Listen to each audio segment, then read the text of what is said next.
আসসালামু আলাইকুম। আমি আর্টিস্ট সুমাইয়া মিম। আজকে আমি বানাবো আলতা। আগের ভিডিওতে আমাকে একজন আপু কমেন্ট করেছিল যে আপু আলতা বানাও। আমি এখন আলতাই বানাচ্ছি। আমি এখানে 1 চামচ চা পাতা, 1 চামচ চিনি নিয়ে ভালোভাবে মিক্স করে নেব। আর দুটোটার চা পাতা চিনি যেন এক সমান হতে হবে। তারপরে এখানে কিন্তু কুসুম গরম পানি দিয়ে দিব, মানে হাত দিলে সহ্য করার মতন না এমন পানি দিয়ে দিব।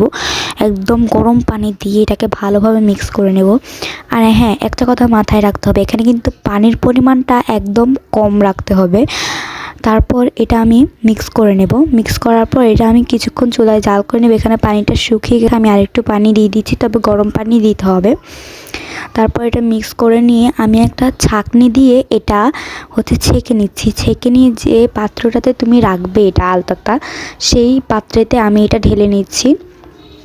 ঢেলে নিয়ে ভালোভাবে এটাকে ফাটিয়ে নিতে হবে। ফাটিয়ে নিয়ে ভালোভাবে ফাটিয়ে নিতে হবে এটা, যাতে একটু একটু হালকাটাই ঘন ঘন টাইপের একটু হয়।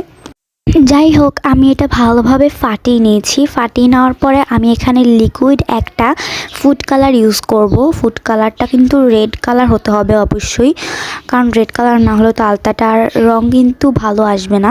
তারপর রেড কালার ফুড কালারটা দিয়ে আমি ভালোভাবে আগের মতো ফাটিয়ে নেব।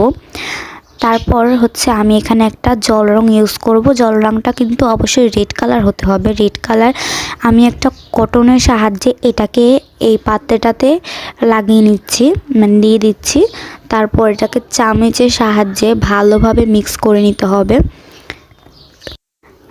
এটাকে আগের মতো আবারও ফাটিয়ে নিতে হবে।